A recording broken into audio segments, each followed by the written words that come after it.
अस्सलाम वालेकुम students, class 7 subject history geography lecture number 9। और आज हम लोग हिस्ट्री के chapter number 2 Mughal empire consolidation का नेक्स्ट टॉपिक करेंगे, जो कि है शहाबुद्दीन मोहम्मद शाहजहां। शहाबुद्दीन मोहम्मद शाहजहां की हम अर्ली लाइफ के बारे में इसमें पढ़ेंगे। उसका जो टाइम पीरियड था उसे गोल्डन इरा क्यों बोला जाता था, इसके अलावा उसके दौर में जो कल्चर और आर्किटेक्चर था वो कैसा था, प्लस सेंट्रल एशियन पॉलिसी उसने कैसी जो है वो बनाई थी, क्या वो फेलियर थी या सही उसकी कामयाब हो गई थी। प्लस हम लोग उसकी कुछ विक्ट्रीज देखेंगे जो उसके टाइम पीरियड में हुई। इसके साथ साथ आप लोगों को लॉन्ग क्वेश्चन नंबर 5 का आंसर भी इसी टॉपिक में फॉल करेगा, तो हम वो भी साथ मार्क करेंगे। चलें अब आप लोग आ जाएं बुक्स पर, पेज नंबर 45 और टॉपिक है आपके पास शहाबुद्दीन मोहम्मद शाहजहां। सबसे पहले हम देखते हैं इसकी अर्ली लाइफ के बारे में। जहांगीर की डेथ के बाद, जहांगीर की डेथ हुई थी 1627 AD में, आपने ये लाइन MCQs के लिए अंडरलाइन करनी है।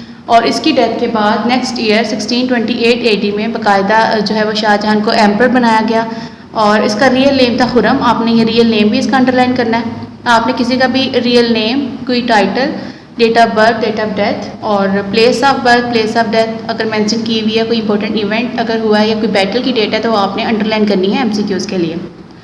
अब जब रियल नेम इसका हुरम था और जब इसको बाकायदा तख्त नशीनी हुई इसकी, तो इसके बाद इसको टाइटल दिया गया शाहजहां का, और ये हिस्ट्री में शाहजहां के नाम से ही मशहूर है। प्रिंस हुरम की डेट ऑफ बर्थ देखिए 1592 AD और बर्थ प्लेस क्या है, लाहौर। लाहौर में पैदा हुआ था 1592 AD में, यह भी आपने अंडरलाइन करना है। इसकी परवरिश जो थी वो अकबर की एक बीवी थी रुकैया सुल्ताना, उसने इसको पाला था और उसकी इब्तदाई तालीम के लिए उसने बहुत ज़्यादा जो थी वो अटेंशन दी। और उसने जो बहुत यंग एज में लर्न स्कॉलर जो थे वो दुनिया भर से, मुल्क भर से बुलाए गए थे उसकी तलीम तरबियत के लिए। और बहुत छोटी एज में उसने सारी फॉर्मल एजुकेशन जो थी वो कंप्लीट कर ली थी। इसके अलावा जो वारफेयर थे, जंगी जो फ़नून थे, जैसे कि तलवारबाजी, नेज़ाबाजी, तीरंदाजी, घुड़सवारी, इन सब चीज़ों में उसने महारत हासिल कर ली थी। इसके अलावा उसने अपनी जो पहली शादी थी वो 1610 AD में की। उसके बाद जो उसकी सेकंड वाइफ थी अर्जमंद बानो, जो मुमताज़ महल बाद में उसको जो है वो टाइटल दिया गया था। अर्जमंद बानो के साथ उसने शादी की थी 1612 AD में। और उसकी जो सेकंड वाइफ थी, आपने उसका नेम देखना है, मुमताज़ महल उसका जो था वो लक़ब था, नाम उसका क्या था, अर्जमंद बानो। अच्छा, अब हुरम जो था उसने बहुत ज़्यादा जो थी वो फ़ौजी सलाहियतें क्योंकि बचपन में ही हासिल कर ली थी, तो उसने बहुत सारी जंगों में भी हिस्सा लिया हुआ था अपनी अर्ली लाइफ में। और हमेशा से जहांगीर जो है वो इसको एडमायर करता था कि उसके अंदर ऐसे स्किल्स पाए जाते थे कि वो इजीली जो है वो मिलिट्री जो टास्क हैं उसको कंप्लीट कर लेता है। और उसने जो एक इम्पोर्टेंट जो चीज़ फेस की थी वो ये थी कि राजा मेवर, जो मेवर का राजा था, उसको उसने जो है वो उसके साथ फ़ाइट की थी और उसको सबमिशन पर मजबूर कर दिया था, यानी उसने इनके साथ अलायंस बना लिया था। इसी तरह से अहमदनगर का इलाका था जो दिक्कन का जो है वो उसमें आता था, स्टेट में, सूबे में, तो उसके साथ भी इसने जो है वो मुगल्स के ख़िलाफ़ लड़ने के लिए इसने उसके खिलाफ़ फ़ाइट की। और इसी वजह से जो है वो उसके अंदर बचपन से ही ये चीज़ें, मतलब अर्ली जो एज थी उसकी, अर्ली टीन एज जब वो था, तो उसके अंदर ये सलाहियतें जो थी वो नुमायाँ होना शुरू हो गई थी।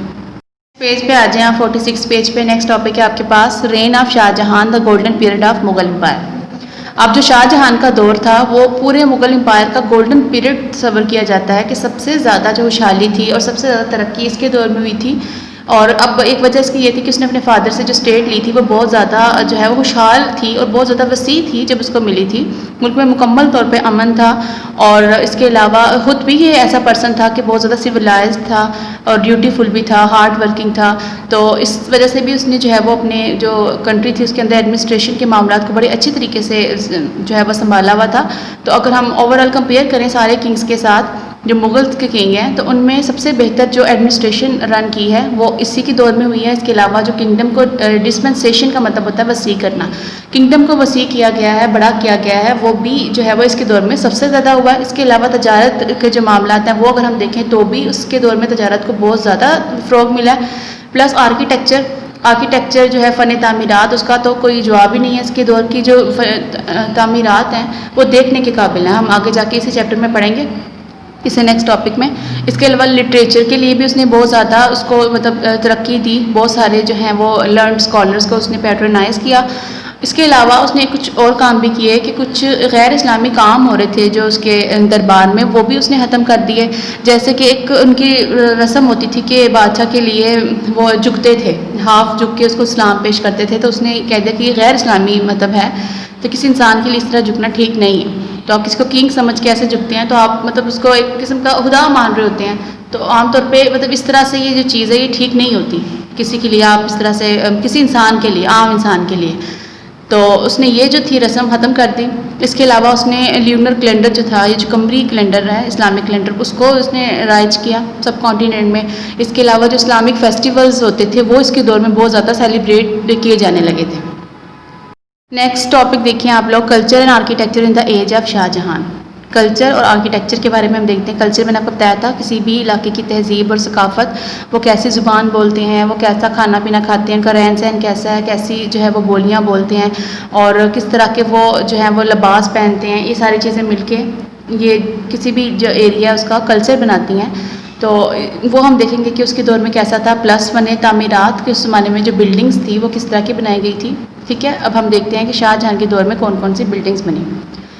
अब नंबर 1 पॉइंट मैंने बताया हुआ कि उसके दौर में जो है वो आर्किटेक्चर अपने पीक पे आ गया हुआ था। मतलब मैक्सिमम जो अच्छी बिल्डिंग्स उनकी तारीख में बनी हुई हैं मुगल्स की, वो सबसे ज़्यादा शाहजहां की दौर हुकूमत में बनी है। इनमें जो सबसे बड़ी अचीवमेंट इसको जाती है वो है ताजमहल। ताजमहल जो है वो एक दुनिया के अजूबों में से एक है। दुनिया के 7 वंडर्स हैं, 7 अजूबे हैं, उनमें से एक अजूबा है ताजमहल। इसकी कई एक वजूहत हैं उसको अजूबा करार देने की। एक तो उसका जो वाइट मार्बल है वो अपना शेड चेंज करता है, दिन के किसी हिस्से में वो थोड़ा लाइट पिंकिश लगता है, और इसके अलावा उसका जो गुंबद है वो भी बहुत खूबसूरत है। प्लस बुक में आपकी ये नहीं लिखा हुआ कि क्यों उसको 7 वंडर में ऐड किया गया है, मैं आपको वैसे आपकी इन्फॉर्मेशन के लिए बता रही हूँ। एक और बात कि उसके सामने जो पानी वाला एरिया है उसके अंदर पूरा का पूरा अक्स उसका आता है बिल्डिंग का, और बिल्कुल मतलब एक अगर आप पिक लेते हैं उस पानी के अंदर से तो वो बिल्डिंग बिल्कुल आपको रियल लगती है। मतलब अक्स में जैसा आ रहा है और जैसी बिल्डिंग है वो बिल्कुल सेम लग रही होती है, उसमें 19-20 का फ़र्क भी नहीं आता।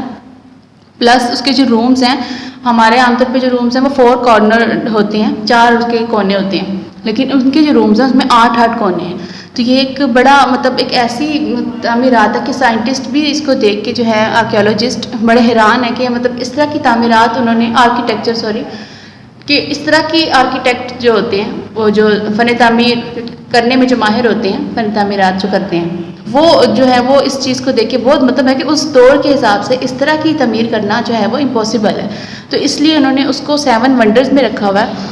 और इसके अलावा दरियाए जो जमुना है उसका पानी उसके इर्द गिर्द हर टाइम जो है वो सर्कुलेट करता रहता है, और इसके अराउंड एक बहुत बड़ा सा गार्डन है, और ये सारा जो सीन है ये देखने के काबिल है। मतलब बहुत खूबसूरत एक जगह है, और जो ये बनाया गया था शाहजहां की टाइम पीरियड में, और ये इसने अपनी वाइफ की याद में बनाया था। मुमताज़ महल जो आपने इससे पहले अर्जमंद बानो के नाम से देखा है, उसकी सेकंड वाइफ थी जिसको बाद में मुमताज़ महल का नाम दिया गया था, उसकी याद में उसने ये जो है वो तमीर करवाया था ताजमहल। सेकंड नंबर पे देखें, इसी के दौर में रेड फोर्ट ऑफ दिल्ली जो है वो भी तमीर करवाया गया था। इसके अलावा उसके अंदर बिल्डिंग्स बनाई हुई है रंग महल की, दीवाने हास और दीवाने आम, वो भी देखने के काबिल है, और रेड मार्बल से सबको बनाया हुआ है। इसके अलावा दिल्ली में जामिया मस्जिद है जो कि शाहजहां ने ही तमीर करवाई थी।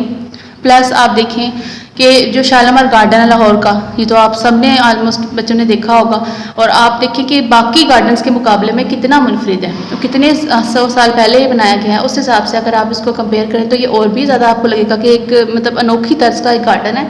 और दुनिया भर के खूबसूरत गार्डन्स में से एक ही गार्डन कवर किया जाता है कि दरमियान में वाटर रन कर रहा होता है, और इसके अलावा बाकी जो ट्रीज़ वगैरह हैं, तो मतलब एक यूनिक टाइप की जो है वो फ़न तमीर है।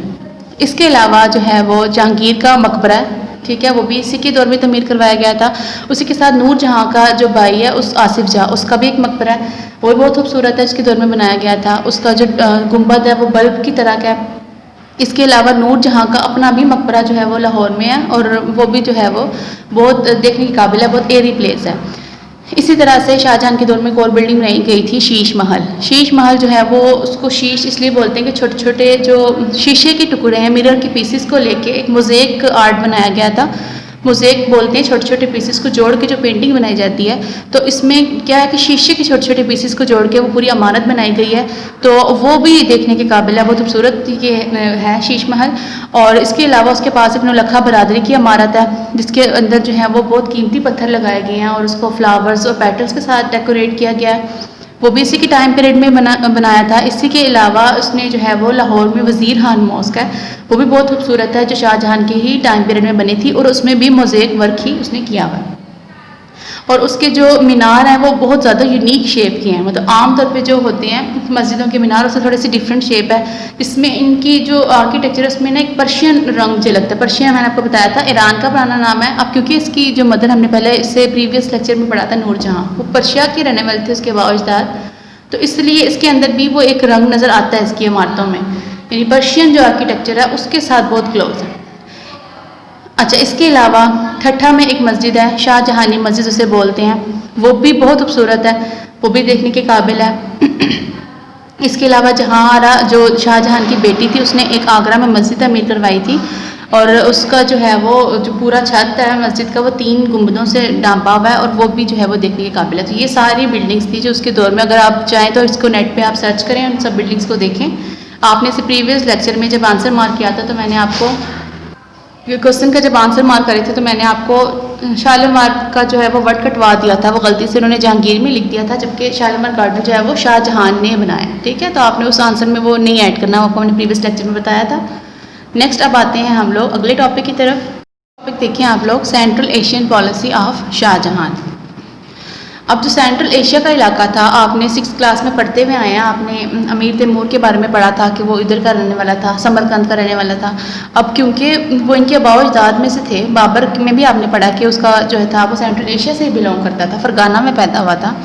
तो अपने आबाओ-अजदाद का किसी चीज़ के साथ जो कोई लिंक होता है उससे आपको एक मोहब्बत होती है, एक लगावट सी होती है। तो ये वजह थी कि मुगल्स को सेंट्रल एशिया का जो एरिया उससे एक मतलब ये था उनकी ख्वाहिश थी कि वो एरिया को वो अपने साथ जो है वो ऐड कर लें, सब कॉन्टिनेंट का हिस्सा बना लें या उसको भी किसी तरह से वो पता कर लें। तो अब हम देखते हैं कि शाहजहां ने क्या पॉलिसी बनाई सेंट्रल एशिया की और वो किस तरह से फिर आगे जाके आप देखेंगे कि वो फेल हो गई पॉलिसी। नेक्स्ट पेज पर अब आप लोग आ जाएँ। अकबर जो था उसने 3 दफ़ा कोशिश की थी समरकंद को अपने कंट्रोल में लेने के लिए, लेकिन वो वहाँ पे जो है वो उस हुकूमत को मेंटेन नहीं कर पाया क्योंकि उसके जो जानशीन थे वो आपस की लड़ाई झगड़ों में मसरूफ़ थे। तो इसलिए उसको मतलब उनको इतना टाइम ही नहीं मिला कि वो दोनों तरफ फोकस कर सके, क्योंकि सब कॉन्टिनेंट का अपना एरिया भी बहुत बड़ा था, तो इसलिए दोनों एरियाज़ को एक साथ देखना कोई इतना आसान नहीं था। अच्छा, अब जो है शाहजहां को उनके ऐसी हुकूमत मिली थी जिसमें मुकम्मल तौर पर पीस था, तो अब उसकी ख्वाहिश थी कि वो क्यों ना उस एरिया को अपने कंट्रोल में लेकर आए। अब 1645 AD की बात है कि वहाँ का जो सेंट्रल एशिया का हुक्मरान था नज़र मोहम्मद उसका नाम था। उसके खिलाफ बगावत उनके मुल्क ने करना शुरू कर दी, उनकी आर्मी ने उसके खिलाफ बगावत की और किसी तरह से भी उसका बेटा जिसका नाम था अब्दुल अजीज़ उसको जो है वो बहाने से किंग बना दिया। अब जब नज़र मोहम्मद को उतारा गया तो नज़र मोहम्मद ने खत लिखा शाहजहां को कि वो आकर उसकी हेल्प करे। शाहजहां तो मौका पहले से ही चाह रहा था कि मुझे कोई ऐसा मौका मिले, कोई ऐसा मुझे साइन मिले कि मैं जाके हमला करूँ। अब जो है वो शाहजहां ने फ़ौरन से अपनी जो है वो तैयारी शुरू कर दी। अब वहाँ जाने के बाद जो है वो नज़र मोहम्मद को एक सिग्नल मिले, उसने एक बहुत बड़ी फ़ौज जो थी वो भेजी थी बल्ख और बदख्शां के इलाकों में। अब जब वो फ़ौज आई तो नज़र मोहम्मद को बिनक पड़ गई कि मुझे मतलब ये इसकी ख्वाहिश ये है कि ये कब्ज़ा करना चाह रहा है सेंट्रल एशिया पे, ये मेरी मदद करने के लिए नहीं आ रहा। तो वो वहाँ से जो है वो भाग गया और पर्शिया चला गया, यानी ईरान। पर्शिया ईरान का पुराना नाम है और इस तरह से बल्ख और बदख्शा का जो इलाका है उस पर मुगल्स ने अपना कंट्रोल संभाल लिया। अब जब विंटर सीज़न आया तो विंटर उधर इतना ज़्यादा सीवियर था कि वहाँ पे सरवाइव करना जो है वो पॉसिबल नहीं था। अब जो शाहजहां का एक बेटा था मुराद, प्रिंस मुराद को उसने भेजा हुआ था यहाँ पे सिपाही सलार बना के। तो उसने क्या किया, वो बहुत जल्दबाज था, आगे जाके भी आप पढ़ेंगे उसकी जल्दबाजी के 1-2 वाक़यात। उसने क्या किया, उसको कोई ऑर्डर नहीं आया कि आप वापस आ जाओ, उसने अपना सामान वगैरह पैक करना शुरू कर दिया। अब इस कंडीशन में जब वो अपना इस तरह से पैकिंग वगैरह कर रहे थे तो उतनी देर में जो इतना बड़ा एरिया जब उन्होंने फतह किया था वो सारा का सारा हाथ से वापस चला गया। अब 1647 AD में शाहजहां ने अपने तीसरे नंबर वाला जो बेटा था औरंगज़ेब आलमगीर उसको भेजा कि वो जाके बल्ख का इलाका जो है फतह करे और ख़ुद चला गया शाहजहां काबुल में। वहाँ जाके वो सारी जो थी उसको मॉनिटर करने लगा इस सारी जंग को। औरंगज़ेब ने जाके बल्ख जो है वो फतह कर लिया क्योंकि औरंगज़ेब में बड़ी ज़्यादा कायदाना जो है वो सलाहियतें पाई जाती थी, बहुत ज़्यादा ब्रेव था, बहुत सोबर पर्सन था और ये पूरी मुग़ल की हिस्ट्री में सबसे जो एक बेहतर आप कह लें इस्लामिक पॉइंट ऑफ व्यू से भी ये सबसे मतलब एक बेहतर किंग था। अच्छा, अब जब इसने ये इलाका फ़तह कर लिया तो उस ज़माने में उनके सेंट्रल एशिया का रूलर बनाया हुआ था अब्दुल अज़ीज़, जो नज़र मोहम्मद का बेटा था, जिसको आर्मी ने बिठाया था। उसने थोड़ी बहुत मुदाखलत की, लेकिन फिर उनके उतना पावरफुल नहीं था, तो उसने आखिरकार जो है वो उसके आगे हथियार डाल दिए। उन दिनों में नज़र मोहम्मद, जो कि पर्शिया भाग गया था, उसने दोबारा से कोशिश की कि मैं अपने जो लॉस्ट एरियाज़ हैं उनको उन पर कब्ज़ा करूँ। पर्शिया से ही वो सोल्जर्स वगैरह लेकर आया, लेकिन वो भी नाकाम हो गया। फिर उसने शाहजहां को कहा कि वो जो जीते हुए एरियाज़ हैं वो मुझे मतलब वापस अलॉट कर दें, मतलब एक रिक्वेस्ट की किंग को। अब शाहजहां को भी पता था कि वहाँ का वेदर ऐसा है कि वहाँ पे सर्वाइव करना पॉसिबल नहीं है, तो उल्टा नुकसान होगा, इतना ज़्यादा पैसों का भी और टाइम भी वेस्ट होगा। तो उसने सोचा कि वो एरियाज़ वापस उसको जो है वो गिफ्ट कर दे। बल्ख और बदख्शां के इलाके दोबारा से उसको वापस दे दिए गए, और इस तरह से जो है वो इनकी जो ये सेंट्रल एशियन पॉलिसी थी वो नाकाम गई। मतलब इतनी ज़्यादा फाइट करने के बाद, और आप वेदर की कंडीशन की वजह से वहाँ पे सर्वाइव भी नहीं कर पाए, तो फिर इतना ज़्यादा जानी नुकसान वो अलग हुआ, पैसों का नुकसान अलग हुआ, और जो टाइम वेस्ट हुआ वो इसके अलावा था। नेक्स्ट टॉपिक आप देखिए, some victories in the age of Shah Jahan. आपने इससे पहले देखा कि सेंट्रल एशियन पॉलिसी जो थी वो तो नाकाम हो गई थी, लेकिन कुछ विक्ट्रीज भी उसके दौर में हुई थी। नंबर 1 है बैटल विद पोर्टुगीज़। पोर्टुगीज़ जो है वो पुर्तगाल के रहने वालों को बोला जाता है। 15th एंड 16th सेंचुरी में ये लोग समुद्री जो है वो तजारत बड़ी अपनी जो थी वो अरूज पर थी। यूरोपियन कंट्रीज़ में जाके अपना सामान जो है वो जाके ट्रेड करते थे उधर। तो उधर से होते हुए एक दफ़ा बाई चांस जो है वो एक सी मैन था, पोर्टुगीज़ सी मैन था, उसका नाम था वास्को डे गामा। वो 1498 में इस एरिया के पास से गुजरा, south western coast of India जो था उसके पास उसने देखा। फिर उसको लगा कि ये एरिया मतलब सूटेबल है, क्योंकि इधर की जो आवाम है वो आपस की लड़ाई झगड़ों में मतलब रहती है। आगे आप देखेंगे कि जो शाहजहां के बेटे थे उनमें बड़ी आपस में लड़ाई झगड़े थे किंगशिप के लिए कि हमें अगला जानशीन बनाया जाए। तो उनकी वीकनेस को देखते हुए उसने सोचा कि मैं इन इलाकों को जो है वो, उसने कुछ इलाकों पर कब्जा भी कर लिया, उनमें गोवा, दमान और दीव के इलाके शामिल हैं, और उसने अपना जो है वहाँ पे ट्रेड का सेंटर कायम कर लिया। होगले का इलाका था, बंगाल जो एक उनका सूबा है उसके अंदर एक इलाका था होगले, वहाँ पर उसने जो है वो अपना ट्रेड सेंटर कायम किया, और आहिस्ता आहिस्ता पहले तो लोगों को जो है वो जॉब्स वगैरह प्रोवाइड की, फिर बाद में उसने जो है वो ज़बरदस्ती उनको जो है वो काम करवाना शुरू कर दिया। उनको बाकायदा पनिशमेंट के साथ जो है वो काम करवाया जाता है, और उनकी मर्ज़ी के खिलाफ जो है वो काम करवाया जाता है। अब जब मुगल्स को इस बात का अंदाज़ा हुआ, 1632 AD में मुगल ने अपनी फ़ौजें जो हैं वो भेजी। 3 महीने लगे सारे एरिया को कब्ज़ा करने में, और उसके बाद जो है वो हज़ारों लोगों को जो है, पोर्टुगीज़ भी बहुत सारे मारे गए हज़ारों की तादाद में, और बहुत सारे जो हमारे लोकल सब कॉन्टिनेंट के लोग थे उनको जो है वो उनकी कैद से आज़ाद करवाया गया। तो एक ये अचीवमेंट थी उसके दौर में। नेक्स्ट आप देखें अहमदनगर। अब ये जो एरिया था 1630 में यहाँ पे आ गया था ड्राउट। ड्राउट कहते हैं खुश्क साली को, जब बारिशें नहीं हो रही होती और बिल्कुल भी जो कोई फसल वगैरह वो नहीं उग रही होती, कहत पड़ जाता है, फैमिन आ जाता है, तो उसमें जो है वो हज़ारों जानों का एक तो नुकसान हो गया। फिर इस सूरत हाल को देखते हुए अहमदनगर में जो है वो एक मरहटास की हेल्प से, बेजापुर का एक किंग था, उसने जो है वो मरहटास एक वहाँ पे उस एक कबीले का नाम था। इंडिया में ही जो मैंने आपको बताया था बड़ी बड़ी पावर्स थी जो गैर मुस्लिम थी, मुसलमानों के अलावा, जो मुसलमानों को हर टाइम जो है वो तंग करते रहते थे, जिसमें आपने राजपूत के बारे में पहले पढ़ा है, आगे जाके आप लोग सिख्स, जाट उनके बारे में पढ़ेंगे। और अब इस तरह से मरहटास जो थे उनकी मदद से, बड़े ये मतलब अनऑर्गेनाइज्ड किस्म के लोग थे, उसने अहमदनगर का इलाका जो है वो कब्जे में ले लिया। मुगल्स को जब इसका पता चला तो उन्होंने जो है वो इस सिटी को जाके इस पर हमला किया और उसको अपने कब्जे में ले लिया 1633 AD में। नेक्स्ट पेज पे आपके पास है गोलकोंडा एंड बेजापुर के इलाके। अब इनमें जो था शाहजहां ने उनको ऑफ़र की कि आप लोग हमारे आगे या तो हमारे साथ इत्तेहाद कर लें, वरना आप फाइट के लिए तैयार हो जाएं। अब जो गोलकोंडा का था सरबराह, उसने तो इत्तेहाद कर ली, एग्री हो गया इस बात पर, लेकिन जो बेजापुर का था उसने जो है वो इनकार कर दिया। अच्छा, गोलकोंडा का जो था उसने भी इसी बात पे मतलब हुआ था वो राज़ी कि उसने एनुअली पे करना है गवर्नमेंट को, जिस एरिया का भी वो हुक्मरान है उसने वहाँ पे जो एनुअल फंड होगा जो मतलब रेवेन्यू के फॉर्म में होगा वो गवर्नमेंट को पे करना होगा, जो एज अ रूल था। हर सिटी और हर एरिया जो था वो पे करता था गवर्नमेंट को, लेकिन बेजापुर का उन्होंने रिजेक्ट कर दी ऑफ़र। शाहजहां ने उसके खिलाफ फ़ाइट की। अब जब उसको लगा कि हम जंग हारने के करीब हैं बेजापुर के सरबराह को, तो उसने फ़ौरन से जो है वो एक माफ़ीनामा उसको भिजवाया और कहा कि जी हम भी आपके साथ जो है वो एग्री हैं, आपने जो हमारे साथ कमिटमेंट की है कि हम एनुअली जो है वो आपको इतने इतने जो है वो पैसे देंगे, इसके अलावा हम मरहटास के साथ कोई भी ताल्लुक़ नहीं रखेंगे। इस बात पर जो है वो फिर वो एग्री हुए और इस तरह से ये एरियाज़ भी उनके कब्ज़े में आ गए। तो जहाँ सेंट्रल एशियन पॉलिसी फेल हो गई थी शाहजहां की, वहीं पर कुछ अचीवमेंट भी आप लोगों ने देख लिए हैं। ठीक है, गोलकोंडा का इलाका है, बेजापुर का इलाका, ये अपने कब्ज़े में करना। ये एक अचीवमेंट है। इस तरह अहमदनगर का आपने से पहले पढ़ा है, और पोर्टुगीज़ के जो थे पुर्तगालियों के साथ जो फ़ाइट किया और उनसे इलाका अपना खाली करवाया, तो ये एक अच्छी अचीवमेंट मानी जाती है। अब हम लोग ने जो ये सारा पढ़ा है, इसमें हमारा आ जाता है एक क्वेश्चन का आंसर, वो हम मार्क करते हैं। पेज नंबर 63 पर आप लोग आएँ। इसमें आप लॉन्ग क्वेश्चन नंबर 5 का आंसर मार्क करेंगे। इसे प्रीवियस लेक्चर्स में आपने 1, 2, 3 और 4 क्वेश्चन जो हैं वो कंप्लीट कर लिए हैं। आप लोगों ने नीट कॉपीज़ पे नोट डाउन भी कर लिए होंगे और याद भी कर लिया होगा, और करना भी है आपने मास्क, ठीक है। आपका सिलेबस में ये चैप्टर इंक्लूडेड है, तो आपके पेपर में भी आपका ये शामिल होगा। अब 5th क्वेश्चन आप देखिए, explain why the reign of Shahjahan is considered the golden period of Mughal rule. Shahjahan का जो दौर हुकूमत है उसको गोल्डन पीरियड क्यों कहा जाता है, कि सुनहरी दौर क्यों था मुगल, सारे मुगल रूलर्स के अगर हम कंपेयर करते हैं तो। इसका आप लोग आंसर मार्क करें।